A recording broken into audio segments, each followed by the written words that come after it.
नौका तट छोड़ चली, कुछ पता नहीं किस ओर चली, बीच नदी की धारा है, सूझता ना कुल किनारा है, ले लील भले ये धार मुझे, ले लील भले ये धार मुझे, लौटना नहीं स्वीकार मुझे। रश्मि रत्ती की इन्हीं पंक्तियों के साथ मैं आज की शुरुआत करूंगा। जन्माष्टमी है और इन पंक्तियों को श्री कृष्ण और कर्ण के संवाद में बोला गया है, कर्ण ने बोला है। आज जन्माष्टमी है। पहले तो आप सबको बहुत सारी बधाइयाँ, and yesterday was independence day, तो इंडिपेंडेंस डे की भी बहुत सारी बधाइयाँ जो कि बीत चुकी है। I was not able to record yesterday's video, reason being की फीवर था मुझे एंड वॉइस में इशू मैं कह ही रहा था, बट आज मैं ठीक हूँ एंड आप लोगों का स्वागत करता हूँ हमारी daily current affairs initiative currently में। सबसे पहले इन पंक्तियों को मैंने क्यों बोला, उसके पीछे रीज़न है। हम सब यूपीएससी जर्नी में है एंड जो हमारा ये डेली करंट अफेयर्स इनिशिएटिव है, इसको जो आप लोगों ने प्यार दिया, आप लोगों ने इतना सम्मान दिया, तो इसको देखते हुए मुझे लगा कि मैं उन पंक्तियों को आप लोगों के सामने लाऊं जिससे मुझे बल मिलता है। I get motivated when I feel low. तो आपके भी लाइफ में, आपके भी इस जर्नी में ऐसी चीज़ें होंगी, चाहे वो मोटिवेशनल सॉन्ग्स होते हैं या ऐसे पोएम्स होते हैं या बहुत सारी ऐसी चीज़ें होती हैं जिससे आपको कभी कभी इनकी ज़रूरत पड़ती है। तो मुझे लगा कि जो मुझे मतलब मोटिवेट करता है वो मैं शेयर करूँ। ठीक है, तो मैं थोड़ा इसको एक्सप्लेन कर देता हूँ। बहुत सारे लोग आप लोगों में से ये इस पंक्तियों के बारे में जानते ही होंगे, बट फिर भी जिन्हें नहीं पता है उनके लिए कि नौका तट छोड़ चली, मतलब हम लोगों ने यूपीएससी जर्नी जब स्टार्ट कर दी है, मतलब अभी हम रिवर के अंदर है। ठीक है, मतलब तट छोड़ चुकी है। सेकेंडली, कुछ पता नहीं किस ओर चली, मतलब हम सब जानते हैं कि हम जा रहे हैं, बट किधर जा रहे हैं वी डोंट नो। होगा नहीं होगा, ये सारी चीज़ें हमारे दिमाग में चलते रहती है। हर एक इवन जो टॉप भी करते हैं उनके दिमाग में भी चलती रहती है जब तक एग्जाम क्लियर ना हो जाए। बीच नदी की धारा है, सूझता ना कुल किनारा है। मतलब कि कुल, मतलब जो डेस्टिनेशन है वो नहीं दिख रहा है अभी। ठीक है, बीच नदी में हमें है ना, मझधार कह लो या जो भी कह लो।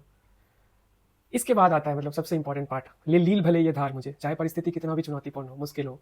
बहुत सारे लोग प्रीलिम्स दे चुके हैं, नहीं हुआ, ठीक है, लेकिन इसमें जो रामधारी सिंह दिनकर है वो कहना चाहते हैं, ये लील भले ये धार, ले लील भले ये धार मुझे, मतलब परिस्थितियों को तो वो एक्सेप्ट करते ही है। मतलब जो चुनौतियां हैं उनको तो एक्सेप्ट करें, साथ साथ वो स्वीकार भी करते हैं कि ठीक है एक्सेप्ट करता हूँ, लेकिन लौटना नहीं स्वीकार मुझे, मतलब पीछे अब हट ही नहीं सकता। एंड फैक्ट ये है कि वी हैव डिसाइडेड, किसी ने हमें पुश नहीं किया कि जाओ यूपीएससी की प्रिपरेशन करो, हमारे खुद का डिसीजन है। ये टफ है, one of the toughest exam है, हम जानते हैं, लेकिन फिर भी इंपॉर्टेंट है बिकॉज इट्स आवर डिसीजन। अब अगर ये टफ है तो है, रहने देते हैं, स्वीकार करते हैं हमारे में कमी है, स्वीकार करते हैं हमें बहुत काम करना है, स्वीकार करते हैं कि अभी बहुत कुछ ऐसा है जो धीरे धीरे हम सीखेंगे।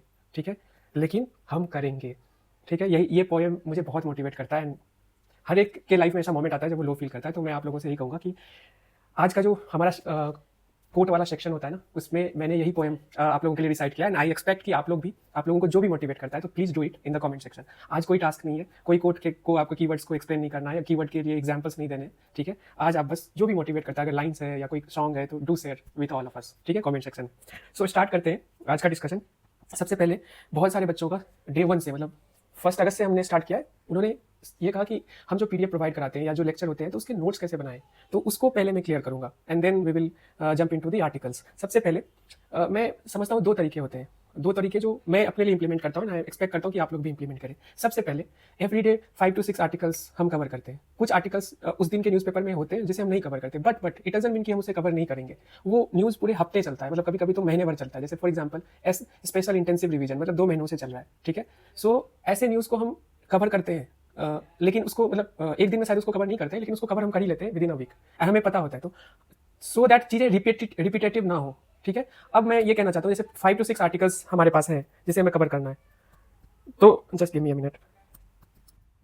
हाँ, so we have 5 to 6 articles. अब 5 to 6 आर्टिकल्स में करना क्या है, तो A4 शीट आप लो अपना। A4 शीट में, एक A4 शीट में 2 पेजेस होते हैं, मतलब आगे पीछे अगर देखो तो मैं चाहता हूँ कि विद इन 1 पेज, अगर आप लोगों को आइडिया हो कि ORN हुआ करती थी, ओनली रेलिवेंट नोट्स, सत्यम सर ने इसको इंट्रोड्यूस किया था और वो हमें यही सिखाते थे कि विद इन 1 पेज जो नोट्स है आपको कवर करना है। और मैं आप लोगों को यही रिकमेंड करूंगा कि एक दिन का जो भी न्यूज़ है, अब मैं दिखाऊंगा कैसे किया करना है, पीडीएफ को यूज़ करना है या लेक्चर्स को यूज़ करना है। एक पेज में 5 to 6 आर्टिकल्स आपको कवर कर देना है और इस तरह से 15 पेजेस होंगे, 30 पेजेस होंगे एक महीने में। इवन 30 पेजेस नहीं भी, उससे भी कम होंगे। हमारे पास खुद का मटेरियल, खुद का पढ़ा हुआ, जिसमें हमने खुद से ही टाइम दिया है, उससे रिलेटेड कीवर्ड्स वगैरह समझा है, तो why don't we should rely on that. हमारे पास बेसिक सोर्सेज तो है ही हर एक चीज़ के लिए, पॉलिटी के लिए भी, प्रीलिम्स के लिए अलग सोर्स है, ये मेंस के लिए अलग से हम चीज़ें रखते हैं, मतलब नोट्स रखते हैं, तो वो तो प्राइमरी सोर्स है ही। ये सोर्स जो है वो करंट अफेयर्स वाला सोर्स है। ठीक है, मेरा ये कहना है कि A4 शीट में आपको क्या करना है कि जो भी 5-6 आर्टिकल्स है उसको कवर करना है एंड उसको छोड़ देना है, मतलब खुद से लिखना है जो इंपॉर्टेंट चीज़ें। अब जैसे 14 अगस्त का हमने कवर किया था, ये है हमारा पहला आर्टिकल 14 अगस्त का। Government tweaks export promotion plan to soften blow. अब जो यूएस टैरिफ्स का सब कुछ चल रहा है, तो इसमें मैं जो नोट्स बनाऊंगा तो कौन सी चीज़ें कवर करूंगा, जो A4 शीट की मैं बात कर रहा हूँ। जैसे फॉर एग्जाम्पल आपको याद होगा कि 2024 में आई थिंक प्रीलिम्स में क्वेश्चन आया था कि एप्पल इंपोर्ट करता है इंडिया फ्रॉम यूएस और नॉट। इस पर एक सीधा क्वेश्चन आया था। तो इंडिया और यूएस के बीच में इंपोर्ट एक्सपोर्ट को लेकर जो भी अभी चल रहा है, टेरिफ वॉर काइंड चल रहा है, तो उसमें हमें फोकस करना है कि कौन सी चीज़ें इंपोर्ट या एक्सपोर्ट होता है। तो अब जैसे इस पूरे आर्टिकल में मैं क्या करूंगा, जो A4 शीट है उसमें जो इंपोर्ट्स में क्या क्या करता है, जैसे for apparel, textile, shrimp, organic chemicals, machinery, mechanical appliances, ये सारी चीज़ें लिख लूंगा। ठीक है, देखो इंडियन इंपोर्ट्स जो है मतलब यूएस करता है, जिस पे टैरिफ बढ़ाया गया, ये लिखूंगा। और इसके साथ साथ दो स्कीम्स की मैंने बात की जिसके थ्रू जो टैरिफ से इंडियन जो एक्सपोर्ट कर रहे हैं उन पे जो प्रेशर आ रहा है, तो दो स्कीम्स को यूज किया जाएगा। गवर्नमेंट ने ऐसा इंस्ट्रक्शन दिया। तो इन स्कीम्स में हर एक चीज नहीं कवर करना है, हमें करना क्या है जो इंपॉर्टेंट चीज है। जैसे फॉर एग्जाम्पल ऑब्जेक्टिव क्या है, पर्पस क्या है, इंप्लीमेंटेशन एजेंसी कौन सी है, ठीक है, बजट वगैरह अगर थोड़ा बहुत है तो इतना कवर कर लेना, बस इतना लिखना, 3-4 लाइन्स में पूरा स्कीम कवर हो जाएगा। और फिर ये मतलब ये दोनों स्कीम की मैं बात करूँ, एमएसएमई मिनिस्ट्री इसको इंप्लीमेंट करेगी, क्या इसका ऑब्जेक्टिव है, थोड़े कम शब्दों में बस लिख लेना है, छोड़ देना है। तो ये पीडीएफ को आपने A4 शीट के लिए मैंने बता दिया, ऐसे ही आपको कवर करना है। जैसे फॉर एग्जाम्पल एक और आर्टिकल दिखा देता हूँ, ये है आपका FRA एक्ट से रिलेटेड आर्टिकल, हमने डिस्कस किया था 14 अगस्त। अब देखिए इसमें क्या किन चीजों पे हमें फोकस करना है। अब देखो जो टाइटल्स जो है वो रिमूव किए जा रहे हैं, मतलब जो टाइटल्स मिले हुए थे पहले से, इसी पे ये आर्टिकल था। अब इसमें थोड़ा सा डेटा है, इस डेटा को रहने देते हैं, बस हम देख लेते हैं कि FRA जो है क्या, थोड़ा सा बेसिक्स हम लिख लेंगे। एंड देखो मतलब FRA हमारे बेसिक सोर्स में भी होगा, बट फिर भी हम लिख लेंगे बेसिक ये चीज क्या है, फॉरेस्ट राइट एक्ट, एंड क्या उसमें इंडिविजुअल राइट्स क्या है, अपने से जितना छोटा हो पाए। अब हर एक चीज नहीं आपको लिखना है, क्या इंडिविजुअल राइट्स किस बेसिस पे दिया जाता है, क्राइटेरिया क्या है, थोड़ा सा 1-2 लाइन में छोटे छोटे में आप लोग सब समझते ही होंगे। कम्युनिटी फॉरेस्ट राइट्स क्या होता है, थोड़ा सा लिखना है, ठीक है। और ग्राम सभा का रोल, ये इतू से स्पेस में हो जाएगा, मतलब मैं सही कह रहा हूँ, आप लोग सब जानते हैं कि ऐसे कर सकते हैं। फिर उसके बाद ये जो डेटा पार्ट है ना, इसमें हर एक चीज नहीं लिखना है, हर गांव में हर एक डिस्ट्रिक्ट में कितना कम हुआ, मेजर जो डेटा है ना कि इतना टाइटल्स जो है फॉरेस्ट राइट्स का कम हो गया है, जो मेजर डेटा है बस वो लिख के छोड़ देना, ठीक है। अब मैं आपको, ये तो A4 शीट का हो गया, इससे आपका प्रीलिम्स मेंस दोनों कवर होगा और 30 पेजेस में, मतलब 25 से 30 पेजेस में सब कुछ कवर हो गया। इसके अलावा I have to say something, 15 अगस्त का आर्टिकल है। अब मैं आपको एक चीज रिकमेंड करूंगा। अब जैसे 15 अगस्त के आर्टिकल में भी, मतलब पहले आर्टिकल में बताया, तो वैसे ये 15 अगस्त का था नहीं, ये 6 या 7 जुलाई का था। मैंने कल जब लेक्चर बना रहा था उससे पहले मैंने डिसाइड किया था कि एक कुछ पॉजिटिव दिखाऊंगा कि न्यूज में आया था, इस पे हम लोग बात नहीं करते, बस हमारे कंट्री में जो लिमिटेशंस या शॉर्ट कमिंग्स है उसी को डिस्कस करते रहते हैं। तो जो चीज अच्छी हुई तो उस पर भी बात करते हैं, चाहे इसमें भी बहुत डिबेट हो। तो इसीलिए मैंने इसको पहला आर्टिकल रखा था कल के लिए, बट डिस्कस नहीं कर पाया अनफॉर्चुनेटली। तो इसमें मैंने प्रॉपर्ली बताया था कि GS2 में इसमें 3 टर्म्स थे, इनइक्वालिटी, ये poverty and the third was inclusive growth. इन तीनों पॉइंट्स के लिए ये हम इस आर्टिकल को यूज कर सकते हैं, मतलब इसमें जो डेटा है, ठीक है। गिनी कोफिशिएंट, एक्सट्रीम पॉवर्टी क्या होता है, इसका डेफिनेशन, ये आप लिख लोगे in the A4 sheet itself, और ये डेटा भी थोड़ा थोड़ा लिख लोगे A4 शीट में। बट आई वुड सजेस्ट कि इसके अलावा मैं आपको रिकमेंड करूंगा, वेट, मैंने क्या किया है, माइक्रोसॉफ्ट नोट है, पहले तो आप A4 शीट में करो अपना काम, बट मेन से स्पेसिफिक कुछ वैल्यू एडिशन की चीजें होती है ना, जैसे फॉर एग्जांपल अभी डेटा हम देख रहे थे जो एक्सट्रीम पॉवर्टी वाला है, वर्ल्ड बैंक वाला। जैसे फॉर एग्जांपल मैं दिखाता हूँ, मैंने GS1 में करंट ओरिएंटेड कौन से सब्जेक्ट्स होते हैं, GS1 में सोसाइटी मेनली, आप आ जाओ GS2 में पॉलिटी है, सोशल जस्टिस है, गवर्नेंस है, या IR है, ये चारों सेक्शंस बन जाएंगे। उसमें जो सिलेबस है ना उसके कीवर्ड्स, जैसे सोसाइटी में जो सिलेबस के कीवर्ड्स है, सोसाइटी में salient features of Indian society, आप न्यूज़पेपर पढ़ते हो, कुछ अच्छा दिख गया, कुछ यूनिक दिख गया, तो उसको वहीं से टेपो और यहाँ पेस्ट कर दो, ठीक है। सिमिलरली डाइवर्सिटी ऑफ इंडिया में कुछ अच्छा दिखा, वुमेन से रिलेटेड जैसे रोल ऑफ वुमेन, इसको और भी फर्दर हम डिवाइड कर सकते हैं छोटे सेक्शंस में, ठीक है। जैसे इशूज है उनके साथ या और भी चीजें हैं, मतलब कुछ अच्छा पॉजिटिव हो रहा है तो उसको, जो अच्छा भी हो रहा है वो भी लिखना है, बुरा भी जो हो रहा है वो यहाँ आके टेपना है, मतलब पेस्ट करना है। अब ये मैं इसलिए कह रहा हूँ कि ये आपको मेंस के टाइम में बहुत यूजफुल होगा, वो आप करो, ठीक है। वो A4 शीट पे बनाओ, उसमें कोई नहीं है, वो तो पक्का करो, बट उसके साथ साथ मेंस के सिलेबस स्पेसिफिक जो करंट ओरिएंटेड एग्जांपल है वो बनाना खुद से सीख जाओ, तो बहुत ज्यादा ही यूजफुल होगा। और मैं मेंस इंरिचमेंट सेपरेटली करवाता हूँ, तो वो आपके लिए ऐसे काम करेगा। तो एवरनोट है, माइक्रोसॉफ्ट वन फ्री का ऐप है, 5 GB तक उस पर फ्री होता है, तो उसको आप यूज कर सकते हो, ठीक है। और इसी तरीके से मैंने ऐसे आपको दिखाया, वैसे ये मेरा बना हुआ है खुद का, ठीक है। सो इस तरह से ग्लोबलाइजेशन से, सोशल इंपावरमेंट से, देखो ये 3 कीवर्ड्स तो आपको पता है। कम्युनलिज्म से कोई ऐसा डेटा आ गया, रीजनलिज्म से अभी चल रहा था ना महाराष्ट्र में, जो भी चल रहा था लैंग्वेज को लेकर, सन ऑफ सॉइल को लेकर, सेक्युलरिज्म से कुछ अच्छा आ गया, कोई अच्छा एग्जांपल आपको दिख जाता है, तो उसको हम यहाँ लिख लेंगे ना, तो इसी को वैल्यू एडिशन बोलते हैं ना, ठीक है। अब जैसे आई वाज टॉकिंग 15, देखो ये 15 अगस्त का ये आर्टिकल है। अब GS2 में हम इस एग्जाम्पल को लिख सकते हैं कि कैसे इंडिया में 16.2 पॉवर्टी टर्म है ना, GS1 में भी है पॉवर्टी टर्म सोसाइटी में, उसमें हम इसको यूज कर सकते हैं, ठीक है। और इस डेटा को लिख सकते हैं। एक तरीका ये हुआ कि हम सिलेबस के हिसाब से गए, जो हम बनाते हैं नोट्स ऐसे एप्स में, एक तो सिलेबस के कीवर्ड के हिसाब से गए, एक सीधा हमने एग्जांपल ही लिख लिया, उसका मल्टीपल यूजेस हम कर सकते हैं अलग अलग जगह पे, ये भी तरीका हो सकता है। बट आई वुड रिकमेंड कि यही करो, क्योंकि इसमें स्पेसिफिकली आपको पता है कि कहाँ उसको हम यूज कर सकते हैं। अब ये GS1 का हुआ, इसी तरह GS2 का, GS3 में तो करंट ओरिएंटेड ही टॉपिक सब्जेक्ट्स हैं, जैसे फॉर एग्जाम्पल इकोनॉमी है, एग्रीकल्चर में नए स्कीम्स आते ही रहते हैं। फिर उसके बाद भी have science and tech, environment, disaster management, ये सारी चीजें, इंटरनल सिक्योरिटी, और GS4 के भी, मुझे लगता है GS4 में newspaper reading is very important, GS4 as well as essay, वहाँ पे आपको वैल्यू एडिशन के लिए इतनी चीज़ें मिलती है ना कि आप अगर उसको यूज़ करना सीख जाओ तो, और सीखोगे धीरे धीरे। So let's come to the main thing, आज के डिस्कशन पे हम आते हैं, ठीक है, एंड स्टार्ट करते हैं। आई होप कि आपका ये नोट्स वाला जो इशू है वो क्लियर हो गया। अब इसमें कोई इशू नहीं आएगा कि एक तो A4 शीट में आप जो 5, 6, 7 टॉपिक्स में डिस्कस करता हूँ उसको मिनिमम जितना भी हो पाए, और इंपॉर्टेंट चीज़ें, हर एक चीज़ नहीं लिखना, इंपॉर्टेंट में डेटा हो गया, डेफिनेशन कोई कीवर्ड का हो गया। जैसे फॉर एग्जांपल आज एक टर्म है टर्नबेरी सिस्टम, जो अभी जियो इकोनॉमिक्स नया ट्रंप जो है इंट्रोड्यूस करना चाह रहा है या उसको एस्टैब्लिश अपने तरीके से करना चाह रहा है, तो उसको नया टर्म दिया जा रहा है टर्नबेरी सिस्टम।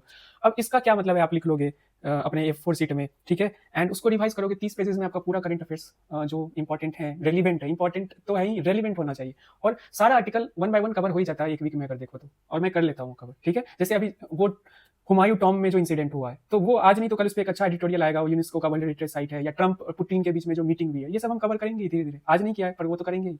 सो तो वो हुमायूं टॉम वाला होगा ना, उसको मैं सोसाइटी ये कल्चर के एस्पेक्ट से देखूंगा। प्रिजर्वेशन पे बहुत सारे क्वेश्चंस बनते हैं मींस में, अगर आप लोगों को पता हो कैसे प्रिजर्व करना है अपने हेरिटेज को, आर्किटेक्चर को, तो उस एस्पेक्ट में किसी कोई ना कोई एडिटोरियल लिखे, एडिटोरियल में उसके कॉलम आएंगे ही किसी स्कॉलर के, तो उसको हम यूज करेंगे कैसे हम इसको इस इंसिडेंट से सीखते हुए बेटर वे में मतलब कि कंजर्व कर सकते हैं और लोगों की जान भी इससे बचेगी, ठीक है। So let us come to today's topic. पहला है जो मोदी जी का जो स्पीच है ऑन 15 अगस्त, उसमें बहुत सारे चीज़ों को उन्होंने टच किया। एक तो हम क्या कर रहे हैं और हम आगे क्या करने वाले हैं, उसके बारे में बहुत सारे स्कीम्स है, साइंस एंड टेक से रिलेटेड, इंटरनल सिक्योरिटी से रिलेटेड, फिर वी हैव इकोनॉमिक्स से रिलेटेड, सबसे इंपॉर्टेंट तो यही है। तो आपको ये आर्टिकल इसलिए मैंने टच किया कि हम इसको मेंस इनरिचमेंट के लिए यूज कर पाए, ठीक है। बहुत सारी चीज़ें हैं और जैसा मैंने बताया वैसे ही कीजिएगा।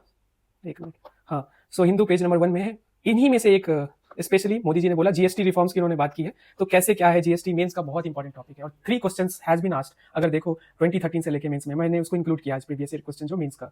सो इसको हम समझेंगे क्या रिफॉर्म्स किए जा रहे हैं, इसको समझेंगे, ठीक है। थर्ड आर्टिकल जो है वो politics of insurgency and decline of Naxalism, ये एडिटोरियल का आर्टिकल है हिंदू का, और इसमें समझेंगे कि कैसे टेररिज्म जो है वो नए फॉर्म्स ले रहा है across the world, and Naxalism जो है इंडिया में उसमें डिक्लाइन आ रहा है, तो एक तरह का कॉन्ट्रास्ट या कंपैरिजन है, ठीक है। इसको समझेंगे और ये हमारी इंटरनल सिक्योरिटी के लिए इंपॉर्टेंट है।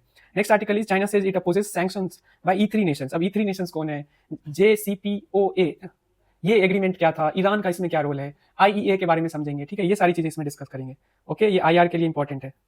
Then there is the next article है, यही मैंने बोला पहले भी, टर्नबेरी सिस्टम, इस पे डिस्कस करेंगे क्या है, और करंट जो जियो इकोनॉमिक्स या जियो पॉलिटिक्स है अब इस पे ही आधारित है, तो इसको हम समझने की कोशिश करेंगे। ये हमारी economics as well as international relation and people those who have PSI are optional, ये वाला आर्टिकल इंपॉर्टेंट है और इंडियन एक्सप्रेस में आया है, ठीक है। सो स्टार्ट करते हैं। सबसे पहले प्राइम मिनिस्टर मोदी का जो स्पीच है, सबसे लंबा स्पीच था आज तक का उन्होंने जो दिया, एंड आपको पता है इकोनॉमी एंड इंटरनल सिक्योरिटी में मेनली दो इसको सब डिवाइड कर सकते हैं, जो उनका स्पीच था, दो मतलब मेजर जो टॉपिक्स पे उन्होंने डिस्कशन किया। एक तो इकोनॉमिक्स में इकोनॉमिक रिफॉर्म्स की उन्होंने बात की, and the second thing is ये डिफेंस रिलेटेड जो रिफॉर्म्स है जो हमारी इंटरनल सिक्योरिटी के लिए इंपॉर्टेंट है, उस पर बात की। सो let us start. Self reliance उन्होंने बोला, मतलब आत्म सम्मान आता है, कैसे आता है, आत्मनिर्भरता से आता है। ये कीवर्ड थोड़ा लिख लेना आप, आत्मसम्मान कम्स फ्रॉम आत्मनिर्भरता। देखो द यार्डस्टिक ऑफ आत्मसम्मान रिमेन्स आत्मनिर्भरता, ये थोड़ा सा कहीं भी हम यूज कर सकते हैं, ऐसे में या वे फॉरवर्ड या कंक्लूजन में तो अच्छे से ये यूज होगा। तो उन्होंने ये स्पीच में ये बोला, ठीक है, मेंस के लिए है ये सब। फिर उसके बाद वी हैव रिफॉर्म्स की बात की उन्होंने, तो MSME में वो रिफॉर्म करेंगे, तो कंप्लायंस कॉस्ट है उसको डिक्रीज किया जाएगा, ठीक है, उनके लिए इजी किया जाएगा, mean two is legal burdens and boost job creation MSME sector में, ठीक है। पहला इकोनॉमिक रिफॉर्म ये हुआ। सेकंड वन इज GST में रिफॉर्म होगा, इसके बारे में हम देखेंगे, इसको रैशनलाइज किया जाएगा, इसके लिए सेपरेट ही आर्टिकल है हमारे पास, तो इसको हम देखेंगे separately. Third one is employment creation से लेकर है कि एक नया स्कीम आएगा, भारत प्रधानमंत्री विकसित भारत रोजगार योजना, जो कि ऑफर करेगा 1 टाइम ग्रांट फॉर 15,000, मतलब for a new first time employ, उसको फर्स्ट टाइम 1 टाइम ग्रांट मिलेगा 15,000 का, एंड ऑल्सो एम्प्लॉयमेंट जनरेशन के लिए प्राइवेट सेक्टर को इंसेंटिवाइज किया जाएगा। ये रिफॉर्म का पार्ट है, मतलब इकोनॉमिक रिफॉर्म्स जो हो रहे हैं उसका पार्ट है। थर्ड, अब ये एम्प्लॉयमेंट एक कीवर्ड है, अगर आप जाके देखो सिलेबस GS3 जो इकोनॉमी है उसमें एक कीवर्ड है और इस पे बहुत ज्यादा क्वेश्चन बनते हैं। अब ये वाला स्कीम अगर प्राइम मिनिस्टर बोलते हैं रेड फोर्ट से, तो इसको मैं यूज कर सकता हूँ, इवन इस बार के मेंस में जो भी बैठ रहे हैं कुछ दिनों में, वो भी इस स्कीम को यूज कर सकते हैं कि कैसे एम्प्लॉयमेंट जनरेशन के लिए गवर्नमेंट काम कर रही है या क्या करने वाली है, ठीक है। Next article is next point is semiconductor mission. अब सेमीकंडक्टर क्यों इंपॉर्टेंट है, आपको पता है ये साइंस एंड टेक से रिलेटेड है, ठीक है। अब सेमीकंडक्टर को लेकर गवर्नमेंट ने बोला कि 6 यूनिट्स ऑलरेडी हमारे पास प्रोडक्शन यूनिट्स हैं, एंड 4 अभी 12 अगस्त को उसको जो है सरकार ने परमिशन दिया उसको, उसकी एस्टेब्लिशमेंट को लेकर। एंड वन मोर थिंग कि कहा कि मेड इन इंडिया चिप्स जो है ना, सेमीकंडक्टर जो चिप्स है, फर्स्ट टाइम मतलब 2015 के एंड तक हम बना लेंगे, तो ये बहुत अच्छा मतलब न्यूज है, दैट इज खास करके मेक इन इंडिया पर्सपेक्टिव से देखें तो। फिर वी हैव एनर्जी सिक्योरिटी, ये भी हमारा GS3 का पार्ट है, और इसमें बोला कि हम 10 फोल्ड करेंगे एंड 10 न्यूक्लियर प्लांट्स जो है रन करेगा बाय 2047। देखो क्लीन एनर्जी की भी बात हो रही है यहाँ पे। And then we have critical minerals mission. अब देखो क्रिटिकल मिनरल्स मिशन जो है गवर्नमेंट ने 2025 में लॉन्च किया, सो दैट सप्लाई चेन जो हो क्रिटिकल मिनरल्स का, ठीक है, 30 क्रिटिकल मिनरल्स को एनालिस्ट किया गया by the government itself, and उसमें जो मतलब उसकी सप्लाई चेन हो वो लगातार बनी रहे, क्योंकि बहुत इंपॉर्टेंट है वो इलेक्ट्रिकल जो अप्लायंसेस हैं, अभी मॉडर्न डे इलेक्ट्रिकल अप्लायंसेस हैं, ठीक है, उसके पर्सपेक्टिव से। तो गवर्नमेंट ने डिसाइड किया कि एक्सप्लोर करेंगे इंडिया के अंदर ही 1200 इंपॉर्टेंट साइट्स, सो दैट हमारी जो खुद की आत्मनिर्भरता है वो रहे इन क्रिटिकल मिनरल्स में, ठीक है। Next one is defence related है और ये इंपॉर्टेंट है, मिशन सुदर्शन चक्र, ठीक है। ये क्या है? सील्ड वेपन सिस्टम है, air defence shield weapon system. By 2035 इसको बनाने का गवर्नमेंट सोच रही है, मतलब इसको डेवलप करेगी, टारगेट लिया है 2035 का। ये है क्या कि एक तो ये जो हमारे ऊपर मिसाइल अटैक्स होते हैं तो civilian as well as military जो है साइट्स को तो प्रोटेक्ट करेंगे ही, अलॉन्ग विथ इट ये मतलब खुद से जो ऐसे प्रिसीजन अटैक्स ये भी करेंगे। इस सिस्टम के अंदर ये भी है कि ये भी जो मिसाइल्स आ रहे होंगे उनके अगेंस्ट प्रिसीजन अटैक्स करेंगे, तो प्रोटेक्शन के साथ साथ अटैकिंग भी है इस सिस्टम में, मतलब इन्वॉल्व है, ठीक है। स्पेशली सुदर्शन चक्र नाम, इसका ध्यान रखिएगा, इसका बहुत अब न्यूज़ में ये बहुत बनेगा, एंड प्राइम मिनिस्टर ने बोला है तो ये तो है। एंड देन एक और चीज पे उन्होंने बात करी, डेमोग्राफिक जो मिशन है, डेमोग्राफिक चेंज हो रहा है खास करके बॉर्डर एरियाज में, तो इसको लेकर भी गवर्नमेंट मतलब इनिशिएटिव्स लेंगी, जिससे क्योंकि वो इंटरनल सिक्योरिटी के लिए खतरा है बॉर्डर एरियाज में अगर डेमोग्राफिक चेंजेस आ रहे हैं तो, ठीक है। सो एक तरह का कॉन्स्पिरेसी उन्होंने बोला और इसको भी रिजॉल्व करेगी सरकार, तो यही है ओवरऑल। तो आप इसको GS3 में खास करके science and tech, economy, internal security में ये अच्छे अच्छे पॉइंट्स जो है आप इसको लिख सकते हो अपने A4 शीट में, तो लिखो ही, साथ साथ जो आपका ऐप वाला है ना वहाँ भी आप इसको वैल्यू ऐड कर सकते हो, ठीक है। Let us go to the second article, बहुत इंपॉर्टेंट है, बहुत ज्यादा ही इंपॉर्टेंट है। सबसे पहले GST 1 जुलाई 2017 को आया। आप लोगों के लिए क्वेश्चन है कौन सा कॉन्स्टिट्यूशनल अमेंडमेंट एक्ट के थ्रू ये आया है, ठीक है। तो GST के अंदर मेनली 4 टैक्स स्लैब्स बनाए गए थे, मेनली 4, उससे ज्यादा भी थे जिसपे बहुत कम बात हुई, देखो। सो करंट स्लैब जो है उसके अंदर क्या है, तो मेन जो है मेनली जो है 5%, 12%, 18 एंड 28% है, ठीक है, प्लस कंपनसेशन सेस। अब कंपनसेशन सेस क्या है? बेसिकली बहुत सारे स्टेट्स ऐसे थे, खासकर के सदर्न स्टेट्स थे, जिनको GST रिफॉर्म्स की वजह से कुछ लॉसेस झेलने पड़े, मतलब कि आप समझ रहे हो, मतलब जो जिस तरह से टैक्स रिफॉर्म्स किया गया उनको झेलने पड़े, तो गवर्नमेंट ने एट दैट टाइम बोला कि आपको कंपनसेशन सेस देंगे, तो वो भी इंक्लूडेड था, हमसे टैक्स जो लिया जाता था, सॉरी इनडायरेक्ट टैक्स, तो उसमें ये कंपनसेशन सेस भी इंक्लूडेड था। अब और 2 और छोटे स्लैब्स थे जिनके बारे में बहुत कम न्यूज बनता है, that is 0.25% diamonds and semi precious stones पे लिया जाता था, and 3% on jewellery and precious metal पे लिया जाता है। बट इसको अब रेशनलाइज किया जाएगा, ये है नया, मतलब जो गवर्नमेंट ने डिसाइड किया, क्या रेशनलाइज किया जाएगा थोड़ा सा देख लेते हैं। तो जो 2 इंपॉर्टेंट स्लैब का, मेन स्लैब का जो टैक्स रेट है ना, इनडायरेक्ट टैक्स जो GST के थ्रू चार्ज किया जाता है, ठीक है, उसको हटा दिया जाएगा। 12% एंड 28% जो है, 5% का 5% रहेगा, 18% रहेगा, ठीक है। और जो प्रीसियस मेटल वाला हमने देखा, ये दोनों कंबाइनली, इसका 1% से कम रहेगा, ठीक है। और एक नया टैक्स स्लैब इंट्रोड्यूस किया जाएगा, दैट इज 40%, और वो किस पे लगेगा? सिन गुड्स जो होते हैं। अब सिन गुड्स क्या होते हैं ये हम अलग से देखेंगे, ये कीवर्ड में डिस्कस करेंगे। सो 1% से बिलो होगा जो precious diamond, semi precious stone या ज्वेलरी है। 5-18% मेन टैक्स स्लैब्स जो है रखे गए, एंड 40% जो है ना 5 to 7 प्रोडक्ट्स पे ही लगेगा, मतलब इसमें घबराने वाली बात नहीं है। और वो कौन सी है? सिन गुड्स है। अब सिन गुड्स क्या है आगे डिस्कस करेंगे। And there will be no compensation cess, जो पहले लगता था अब वो नहीं लगेगा। सो यही रिफॉर्म है। अब इसको हम देखते हैं कि क्या है।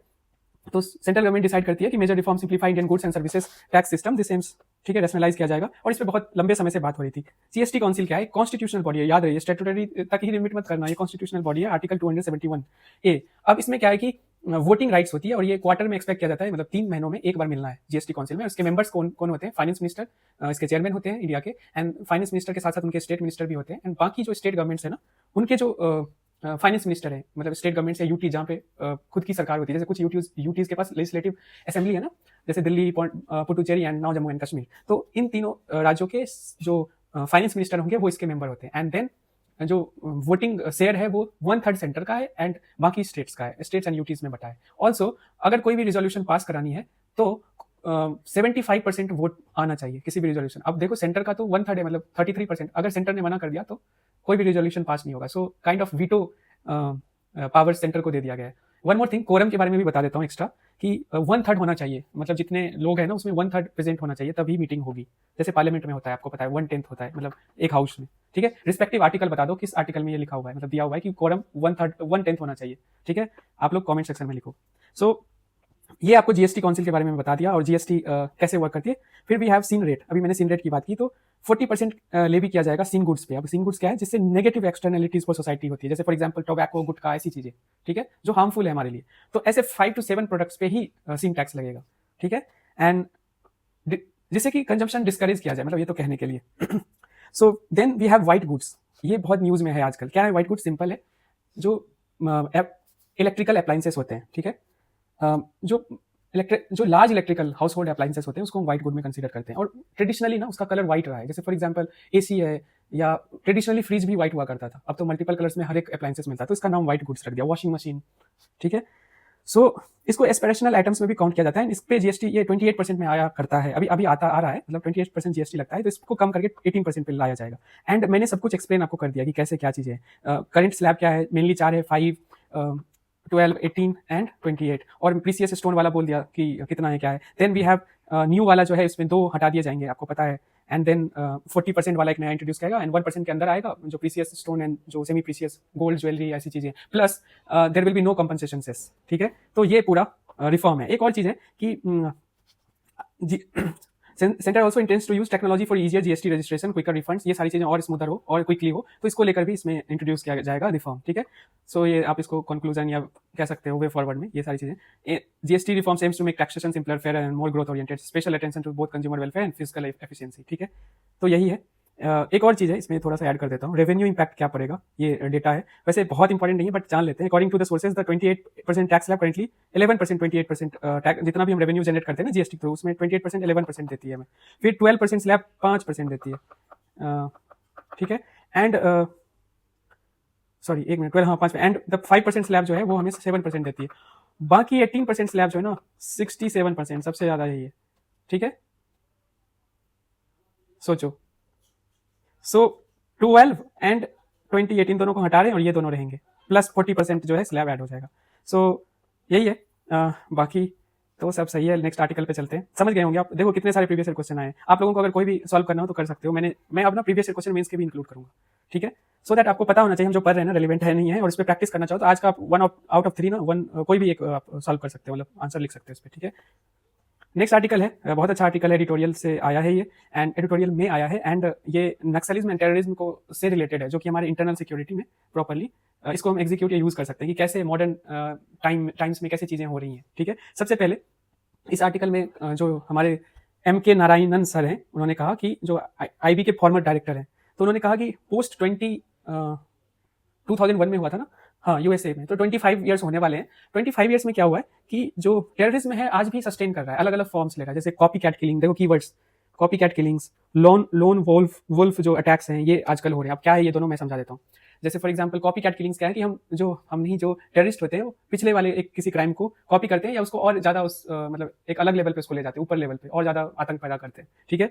Second one is lone wolf जो अटैक्स हैं, वो सिंपल है, इसमें मतलब समझने के लिए सिंपल है। इसमें क्या, अगर एक इंडिविजुअल ना किसी से भी मतलब उसका कनेक्शन हो जरूरी नहीं है, मतलब किसी टेररिस्ट ऑर्गेनाइजेशन के साथ, ये अकेले में डिसाइड करता है कि उसको किलिंग्स करनी है, खुद से प्लान करता है, इंटरनेट को यूज करता है, एंड दे डू इट। सो ये है नया तरीका जो पहले नहीं था, और इसमें सोशल मीडिया इंटरनेट का बहुत ज्यादा इस्तेमाल होता है, ठीक है, ऐसी चीजों में। अब इतना तो है ही, अब इसके साथ साथ एआई भी हो जाएगा, तो और ज्यादा ही अलग लेवल पे ही जाएगा, एक्सट्रीम हो जाएगा, मतलब जो टेररिस्ट अटैक्स है ना और ज्यादा खतरनाक होते जाएगा। अब इसी समय में ना इसको कंपेयर किया गया इंडिया में। इंडिया में जो है अटैक्स जो है कम है, एक चीज। सेकेंडली ज्यादा जोर दिया गया है ओवर नक्सलिज्म पे। अब नक्सलिज्म जो है इंडिया में हुआ क्या है, क्या मुझे कीवर्ड्स डिस्कस कर देना चाहिए या फिर मैं समझा दूं तब ये कीवर्ड्स बताऊं? चलो समझा ही देता हूं। सो ग्लोबल कंटेक्स्ट जो दिया है ऑथर ने कि टेररिज्म परसिस्ट करता है, एआई वगैरह, लोन वॉल्फ, इस तरह से वायलेंस क्रिएट किया जा रहा है। देन इंडिया के कॉन्ट्रास्ट में देखो तो ग्लोबल टेररिज्म इंड्योर कर रहा है, तो इंडिया में नक्सलाइट मूवमेंट जो है सिग्निफिकेंटली वीकेंड हुआ है, ठीक है, खास करके 2024 के बाद से, जैसे होम मिनिस्ट्री ने डिसाइड किया कि हम एलिमिनेट कर देंगे, एंड टारगेट रखा है कि नक्सलिज्म को एलिमिनेट कर देंगे बाय मिड 2026। ये लिख लेना बहुत इंपॉर्टेंट है इंटरनल सिक्योरिटी में, खास करके रेड विंग जो एक्सट्रीमिज्म है, ये इस पे क्वेश्चन रिपीट होता है, तो ये आपको मीन्स के जो आपके वैल्यू एडिशन में आपको ये पता होना चाहिए, ठीक है। सो और नक्सलिज्म जो है ना रिवॉल्यूशनरी एज एन आइडियोलॉजी ना फेड हो रहा है, और क्या हो रहा है मतलब इस समय में क्या हो रहा है कि स्प्लिट हो गया है फैक्शंस में and revolving into violence for its own सेक, मतलब जो उसका रियल पर्पस था वो भूलता जा रहा है, ठीक है। एंड इंडिया में जो मिनिस्ट्री ने ये कदम उठाए, बहुत सारे डिसीजंस लिए हैं, उस पर भी है।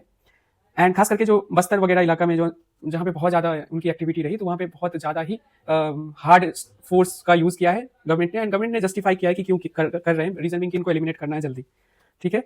एंड ठीक है, सिग्निफिकेंस इसका क्या है इंटरनल सिक्योरिटी के लिए, जो कम हो रहे हैं, तो एक डेटा मतलब बहुत ज्यादा डिबेट है कि कितनी किलिंग्स हुई है, कितने नक्सलाइट्स मारे गए इन एक्शंस में, तो कोई कह रहा है 1000, बट जो एक डेटा नक्सलाइट साइड से आया उसने कहा कि 357 मारे गए, मतलब उन्होंने खुद एक्सेप्ट किया, ठीक है।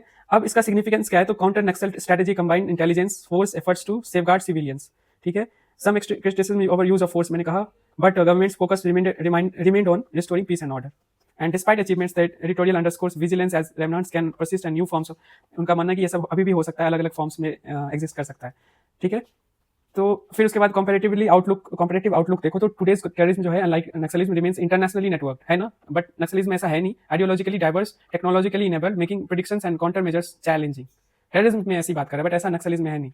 The editorial highlights the unpredictable trajectory of violence, the decline and split, ये सारी चीजें हैं, आप तो इसको समझ लो। मैं यहाँ पे ना आपको 3 कीवर्ड्स समझाऊंगा। बहुत ज्यादा क्वेश्चन आपने यूपीएससी इंटरव्यू में पूछते देखा होगा कि नक्सलिज्म क्या है, इंसर्जेंसी क्या होती है, एंड देन टेररिज्म में, मतलब तीनों में क्या डिफरेंस है। समटाइम्स यू विल सी कि नक्सलिज्म और ये टेररिज्म एंड इंसर्जेंसी में क्या डिफरेंस है। सो नक्सलिज्म क्या है, सिंपल है, इसका ऑब्जेक्टिव क्या है, मतलब वायलेंस तीनों जगह है, तीनों जगह मतलब लोगों को मारा जाता है, कभी सिक्योरिटी फोर्सेस को, कभी आम इंसानों को। अब जैसे नक्सलिज्म है ना, तो यहाँ पे डायरेक्ट अटैक जो होता है वो गवर्नमेंट के ऑफिशियल्स पे होता है, गवर्नमेंट अटैक पे होती है, ठीक है। और ये इंडिया में माओइस्ट जो रिवेलियन हुई थी, जो कल्चर रिवॉल्यूशन हुआ था इन चाइना इन 1960 मतलब 66-67 में, उसी से इंस्पायर होकर इंडिया में ये स्टार्ट हुआ था, ठीक है। तो उस समय यूनाइटेड था, अब फ्रेगमेंटेड हो गया, वीक हो गया। बट है क्या नक्सलिज्म, तो सिंपल इनका ऑब्जेक्टिव यही है कि लैंड टू लैंडलेस को मिले, मतलब जमीन जो है जिनको नहीं है उनको मिले, and secondly and socio economic inequalities. Objective पे बस ध्यान दो कि इनका जो ऑब्जेक्टिव है वो ये है, 2 ऑब्जेक्टिव्स मेन है कि जमीन मिले जिनको नहीं है, और इसी पर्पस के लिए स्टार्ट हुआ था इन बंगाल 1960s में, लेट 1960s में। सेकेंडली सोशियो इकोनॉमिक इक्वालिटीज है ना, मार्क्सिज्म का तो यही मतलब कि मेन फोकस है कि इक्वल हो जाए सब सोशियो और इकोनॉमिक लेवल पे, तो वो है। एंड क्लास बेस्ड है, मतलब होता है ना मार्क्स क्लास में सोसाइटी को 2 क्लास में बांटते हैं, कैपिटलिस्ट एंड, वैसे वो उसी चीज को यूज किया गया इधर, बट वो इंडियन फॉर्म में यूज किया गया, मतलब कैरेक्टराइज किया गया। सेकेंड, इंसर्जेंसी क्या है, इंसर्जेंसी देखो इनका जो पर्पस होता है, ऑब्जेक्टिव होता है कि पॉलिटिकल ऑटोनॉमी चाहिए, ठीक है, और ग्रेटर राइट्स चाहिए, मतलब एक पार्टिकुलर कम्युनिटी को या पार्टिकुलर रीजन को। And then we have sometimes ऐसा होता है सेसेशन की बातें भी होने लगती है, ठीक है। और अगर नक्सलिज्म की बात करें तो यहाँ पे क्लास स्ट्रगल टाइप है, और यहाँ पे एथनिक स्ट्रगल टाइप है इंसर्जेंसी, और आपको ये दिखेगा नॉर्थ ईस्ट में या जम्मू कश्मीर में, ठीक है। Then we have terrorism cross border होती है मेनली, एंड यहाँ पे जो है ना मेन मकसद ये होता है कि अपने पॉलिटिकल, आइडियोलॉजिकल या रिलीजियस जो गोल्स है उसको फुलफिल किया जाता है बाय क्रिएटिंग जो है फियर, मतलब डर पैदा करके, एंड इंस्टेबिलिटी क्रिएट करके, जैसे इंडिया में हुआ या यू रिमेंबर यूएसए में हुआ था, तो यहाँ पे डर पैदा किया जा रहा है। सो यही 3 इंपॉर्टेंट कीवर्ड्स हैं जिसे मुझे आपको समझाना था। आई होप आप समझ गए होंगे। ऑब्जेक्टिव्स पे फोकस करना, किस मकसद से किलिंग्स या वायलेंस कर रहे हैं, ठीक है। अब आपको बहुत अच्छे ढंग से समझ आ गया, चलते हैं नेक्स्ट आर्टिकल पे। So the 4th article is important है, ये आईआर के लिए और प्रीलिम्स के लिए भी इंपॉर्टेंट है। कैसे मैं बताता हूँ।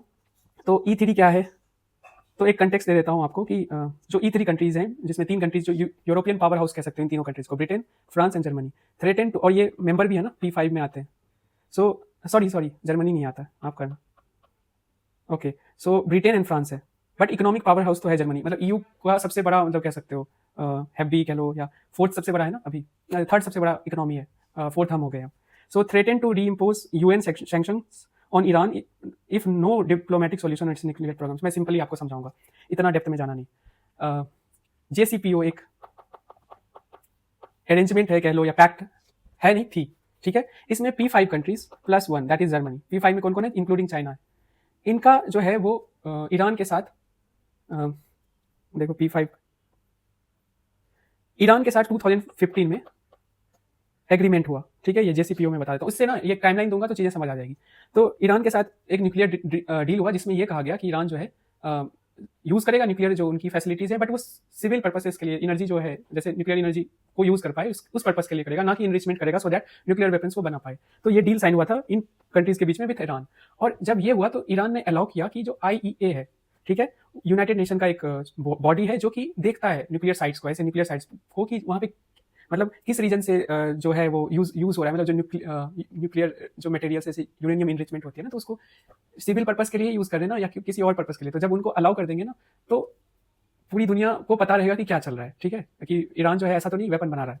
तो इस डील में यही हुआ। एंड अगर ऐसा ईरान करेगा तो ईरान के ऊपर यूनाइटेड नेशन ने बहुत सारे सैंक्शंस लगाए थे, तो उस पर सैंक्शंस धीरे धीरे हटने शुरू हो जाएंगे। तो इस डील को इसी पर्पज से साइन किया गया था कि दोनों साइड के लिए विन विन सिचुएशन था। यूनाइटेड नेशन जो है सैंक्शंस हटाएगी ऑन ईरान। सैंक्शंस किस तरह के थे, जैसे कि इनके एसेट्स फ्रीज कर रखे थे, या एक्सपोर्ट जो ये करते थे उस तरह से सैंक्शंस लगे हुए थे ईरान के ऊपर, तो वो कम हो जाता। एंड ईरान अलाउ करेगा कि IEA जो है वो उनके जो न्यूक्लियर फैसिलिटीज पे वहां पे वो आके इंस्पेक्शन करे रेगुलर। अब एग्रीमेंट साइन हो गया 2015 में ओबामा के टाइम में। जब ट्रंप आते हैं ना, तो 2018 में वो इस एग्रीमेंट से अमेरिका को बाहर निकाल लेते हैं, मतलब अब इसका कोई पॉइंट नहीं रहा। एंड तब भी IEA जो है ना वो ईरान में स्टेशन था। लेकिन अभी रिसेंटली जून के महीने में आपको पता होगा कि इजराइल पहले and then Israel and then USA ने अटैक किया न्यूक्लियर फैसिलिटी जो ईरान में है। उसके बाद ईरान ने सस्पेंड कर दिया IEA को, मतलब जो अलाउ उन्होंने कर रखा था वो बंद कर दिया। उसी को देखते हुए जो E3 कंट्रीज हैं, इन्होंने बोला कि हम सैंक्शंस लगाएंगे, यूनाइटेड नेशन में जाके ईरान पे फिर से सैंक्शंस लगाएंगे जो लगे हुए थे बिफोर JCPOA, ठीक है, ये जो ट्रेड एग्रीमेंट था। तो इस चीज का विरोध चाइना कर रही है कि ऐसा नहीं करना चाहिए, मतलब चाइना नहीं करने देगी इस तरह से। यही है पूरा आर्टिकल, और इसमें चाइना इसको अपोज कर रही है, this restrictions stressing they harm trust and diplomatic efforts. European countries warn Iran over its suspension of cooperative with the IEA, military tensions have escalated due to the recent conflict, ठीक है, ये सारी चीजें। उसके बाद वी हैव दिस 3 कीवर्ड्स, आपको पता है E3 IEA बहुत इंपॉर्टेंट ऑर्गेनाइजेशन, और इससे रिलेटेड 2 बार प्रीलिम्स में लास्ट 10 इयर्स में क्वेश्चन आया। तो है क्या कि यूएन एजेंसी है responsible for monitoring and verifying that nuclear technology and materials are used for exclusively for peaceful and civil purposes, ठीक है, वही एनर्जी प्रोटेक्शन के लिए। सो इट कंडक्ट्स इंस्पेक्शन करती है न्यूक्लियर फैसिलिटीज पे world wide to ensure compliance with the जो NPT treaty है उससे कंप्लायंस एग्रीमेंट्स, जो ऐसे न्यूक्लियर प्रोलिफरेशन ना हो, उन ट्रीटीज के अकॉर्डिंग चीजें हो रही है कि नहीं, यही देखते हैं, ठीक है। JCPO तो मैं बता चुका हूँ, ये प्रीवियस क्वेश्चन है 2020 का, IEA सेफगार्ड्स को लेकर जो इंस्पेक्शन करती है उसी से रिलेटेड, ठीक है। कुछ रह गया इसमें? आई थिंक हो गया। चलते हैं नेक्स्ट आर्टिकल पे। टर्नबेरी सिस्टम क्या है? यूएसए जो है चाहता है न्यू ग्लोबल इकोनॉमिक ऑर्डर, ठीक है, और उसको नाम दिया जा रहा है by United States trade representative, वो इसको बोले टर्नबेरी सिस्टम। अब क्या है टर्नबेरी सिस्टम? तो टर्नबेरी जो है वो एक गोल्फ रिसोर्ट है वेस्टर्न कोस्ट ऑफ स्कॉटलैंड में, जहाँ पे ट्रम्प का वो मतलब कि उसको ऑन करते हैं, ठीक है। एंड इसी के नाम पे इस अभी नए सिस्टम को टर्नबेरी सिस्टम ये बोल रहे हैं, ठीक है। मैं एक थोड़ा सा कंटेक्स्ट देता हूँ। देखो, ब्रिटेन वुड सिस्टम 1944-45 के अराउंड आई थी, पोस्ट सेकेंड वर्ल्ड वॉर। इसने इकोनॉमिक जो है वर्ल्ड इकोनॉमी के लिए 3 इंपॉर्टेंट बॉडीज इससे निकले थे। पहला था वर्ल्ड बैंक, जिसका काम है डेवलपमेंटल फैसिलिटीज के लिए, मतलब डेवलपमेंट बने रहे या रिकंस्ट्रक्शन के लिए लोन्स थे, ठीक है, कम दरों पे डेवलपिंग कंट्रीज में। बाद में पहले तो यूरोप को बसाना था, फिर से बाद में शिफ्ट हो गए टुवर्ड्स डेवलपिंग कंट्रीज। फिर उसके बाद IMF का काम है बैलेंस ऑफ ट्रेड बना रहे, ठीक है, जो short term balance of trade issue आता है, इंटरनेशनल मॉनिटरी जो सिस्टम है उसमें स्टेबिलिटी रहे, इस पर्पज से लाया गया। एंड थर्ड वाज ट्रेड के लिए, तो पहले IMO आया, फिर उसके बाद GATT general agreement on tariffs and trade, and then फिर उरुग्वे राउंड्स के डिस्कशन के बाद 1994-1995 में WTO आया। तो ये 3 इंपॉर्टेंट बॉडीज, मल्टीलैटरल बॉडीज बनाए गए, एंड इसको बोलते हैं ब्रेटन वुड्स सिस्टम। अब इस सिस्टम से यूएसए जो है ना, जो यूएसए ने इसे एस्टैब्लिश किया, इसमें सबसे इंपॉर्टेंट रोल उसी का है, बट यूएसए जो है नया सिस्टम बनाना चाह रहा है और इसी का नाम दे रहा है टर्नबेरी सिस्टम। अब टर्नबेरी सिस्टम में क्या है, कैसे, ये भी हम देख लेते हैं। तो सिंपल है कि मतलब आपको समझ आ गया होगा कि पहले कंटेक्स्ट, इसलिए मैंने एक टाइमलाइन के थ्रू गया हूं। अब बताता हूं कि जो अभी वर्ल्ड ऑर्डर में इकोनॉमिक चैलेंजेस आ रहे हैं या जो चेंजेस आ रहे हैं उसी से इंस्पायर्ड है, ठीक है। समरी यह है कि उसके रिसोर्ट के नाम पे है, और एडवोकेट करता है carrot and stick approach. Simple carrot and stick approach क्या होता है? एक तरफ आप लोभ देते हो कि आपको फायदा होगा, एंड अगर आप नहीं मानते हो तो फिर स्टिक से पीटते हैं, मतलब ये है, मतलब और स्टिक से पीटने का मतलब यहाँ क्या है? टैरिफ्स है, ठीक है। सो अगर आप अप्रोच सिंपल है कि Nations that comply with the US trade norms, ठीक है, उसको बेनिफिट होगा, मतलब कैरेट मिलेगा, वाइल जो नहीं मानेगा उनको क्या होगा? टैरिफ्स एंड पेनल्टीज लगेंगे, जैसे इंडिया पे भी लगे। तो इंडिया के लिए स्टिक रखा है। तो यही है टर्नबेरी सिस्टम इन नटसेल, ठीक है। सो ये आइडिया चैलेंज करता है WTO, IMF जैसे इंस्टीट्यूशन, मल्टीलैटरल इंस्टीट्यूशन बनाए थे ना, तो उसको अब जो है ना मल्टीलैटरल जो अरेंजमेंट्स थे उसमें यूएसए का बिलीव नहीं, खास करके ट्रम्प जो गवर्नमेंट है उसका। So multilateralism is waning with an increasing focus on national advantage, sectoral deals and protectionism. Simple है। अब टर्नबेरी सिस्टम, आपको इस पूरे आर्टिकल में इतना ही समझना है कि टर्नबेरी सिस्टम एक ऐसा कीवर्ड है, बहुतों बार आएगा। तो इसके बेसिक्स आपको पता होना चाहिए। जैसे यूएसए अब लीड ले रहा है ना, कि एक तरफ आप हमारे हिसाब से सुनोगे तो मतलब आपको बेनिफिट होगा, ऑल्दो वहाँ पे बेनिफिट कैसे होगा, इंडिया कैसे बेनिफिट इंडिया का होगा, क्योंकि एग्रीकल्चर सेक्टर में इंडिया को बहुत ज़्यादा ही लॉस हो सकता है अगर हम फ्री ट्रेड एग्रीमेंट यूएसए के साथ साइन करते हैं। तो दोनों सिचुएशन में विन विन सिचुएशन है यूएसए का। अगर हम मानेंगे भी तब भी वो जीत रहे हैं, नहीं मानेंगे तब तो वो हमें परेशान कर ही रहे हैं। सो इस तरह से हो गया। तो अब टर्नबेरी इकोनॉमिक्स समझ लो, इसी को और भी ज़्यादा बेटर वे में ये एक्सप्लेन किया गया है, ठीक है। सो दैट्स इट, आज का ये हो गया। ये आज के जो डेली प्रैक्टिस के क्वेश्चन है इसको आप देख लो, पॉज करके सॉल्व कर लो अभी कमेंट सेक्शन में, एंड प्लस आंसर्स मैंने डाल दिए तो इसको आप देखना मत, ठीक है। बहुत बच्चे बोलते हैं ना आंसर सर दे दो, तो मैंने अब डिसाइड किया कि मैं अब साथ में ही डाल दूंगा। और कल का आंसर मैं, क्योंकि कल आई वॉज नॉट वेल, तो कल का आंसर भी मैं 15 अगस्त का बता देता हूँ, ठीक है। 15 अगस्त का ये रहा, 1 का B, 2 का D, 3 का C, 4 का D एंड 5th का B। So that's it for today. आपको पहले तो मैंने जो कुछ पंक्तियां लिखी, तो आपको जो इंस्पायर करता है, मोटिवेट करता है, उसको आप कमेंट सेक्शन में लिखिए। कुछ क्वेश्चंस मैंने पूछे उसके भी आंसर्स लिखिए, जो कॉन्स्टिट्यूशनल अमेंडमेंट एक्ट वाला। एंड सबसे इंपॉर्टेंट नोट्स बनाने का तरीका, पहले तो A4 शीट में मिनिमम वर्ड्स में, मिनिमम स्पेस में आपको एक पेज के अंदर बनाना है। एंड एक पेज में बना लोगे, सोचो कि 30 पेजेस में पूरे महीने का हो जाएगा, कितनी बड़ी बात है। एंड प्लस मेंस के वैल्यू एडिशन के लिए मैंने आप लोगों को बताया कि कैसे करना है, ठीक है। ऐसे कीवर्ड्स लिख सकते हो और उसके साथ साथ अच्छे या बुरे एग्जांपल्स लिख सकते हो। नहीं है ऐसे तरीका ये नहीं अपनाना है, तो बस एग्जांपल्स लिख लो एंड उसी को आप मल्टीपल वेज में यूज कर सकते हो, वो भी उसके साथ ही लिख सकते हो, तो ऐसे भी कर सकते हो। It is up to you. अगर आपको इस डिजिटल फॉर्मेट में नहीं बनाना है, A4 शीट पे भी बनाना है, तो वहाँ पे कीवर्ड्स लिख लो एंड कीवर्ड्स के साथ साथ जो एग्जाम्पल है थोड़ा स्पेस ज्यादा रखना, सो दैट अच्छे एग्जाम्पल्स और जो करंट एग्जाम्पल्स और ज्यादा ऐड कर पाओ आप विद इन टाइम। यहाँ पे यही फायदा होता है डिजिटल फॉर्मेट में कि आप एग्जाम्पल्स स्पेस इतना होता है अपने हिसाब से आप एडजस्ट कर सकते हो, ठीक है। सो हाँ, बात रही जहाँ तक द डायमेंशन फैक्ट्री की, तो उसको मैं बहुत अच्छे से स्ट्रक्चर्ड तरीके से उसको प्रिपेयर कर रहा हूँ and subject wise syllabus wise हम जाएंगे, फ्रेमवर्क्स भी बताऊंगा हर एक सब्जेक्ट के कि कैसे करना है जो टॉपर्स ने यूज किया है, एंड मंडे से उसको प्रॉपर वे में स्टार्ट करेंगे, ठीक है। सो उसके लिए आप निश्चिंत रहो, आपकी आंसर राइटिंग डेली होगी, प्रैक्टिस करवाऊंगा एंड धीरे धीरे होगी एंड आपको पता चलेगा कि आप कितने मतलब थोड़ा थोड़ा करके आगे कितने बढ़ गए हो, ठीक है। That's it for today, thank you so much for listening. मिलते हैं हम मंडे को, bye, take care and happy Janmashtami to all of you.